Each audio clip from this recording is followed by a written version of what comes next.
Kovai AJK கல்வி குழுமங்களின் தலைவரும் செயலாளருமான அஜித்குமார் லால்மோகன் தன்னுடைய தந்தையும் விஞ்ஞானியுமான ஆர்.எஸ். லால்மோகனின் சாதனைகள் மற்றும் வாழ்க்கை வரலாறு தொடர்பான அறிவு பெருங்கடல் என்ற புத்தகத்தை எழுதி வெளியிட்டுள்ளார்.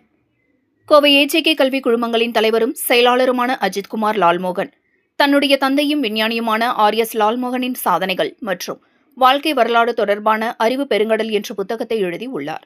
இந்த புத்தகத்தின் வெளியீட்டு விழா கோவை அவினாசி சாலையில் உள்ள தனியார் ஹோட்டலில் நடைபெற்றது. விழாவிற்கு வந்திருந்தவர்களை வரவேற்று அஜித்குமார் லால்மோகன் கூறியதாவது: கன்னியாகுமரி மாவட்டத்தில் பிறந்த என்னுடைய தந்தை லால்மோகன் இயற்கையை பாதுகாக்க பல்வேறு சேவைகளை செய்தவர். இதனால் ஏற்பட்ட வழக்குகளை நீதிக்காக போராடி வென்றவர்.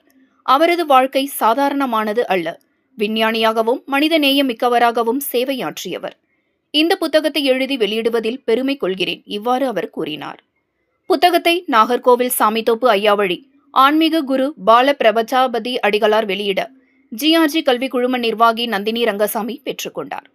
கோவை சிஎஸ்ஐ டயோசிஸ் துணைத் தலைவர் எல். டேவிட் பர்னபாஸ், ஆர்த்தோ 1 மருத்துவமனை நிர்வாக இயக்குநர் டாக்டர் டேவிட் ராஜன், மூத்த வக்கீல் என். சுந்தரவடிவேலு, சுஜாதா ரஞ்சித் ஆகியோர் கலந்து கொண்டு புத்தகம் குறித்தும் லால்மோகனின் பெருமைகள் குறித்தும் பேசினார்கள். விழாவில் ஏஜேகே கலை அறிவியல் கல்லூரி இயக்குநர் பிந்து அஜித் உள்பட திரளானவர்கள் கலந்து கொண்டனர் என்பது குறிப்பிடத்தக்கது.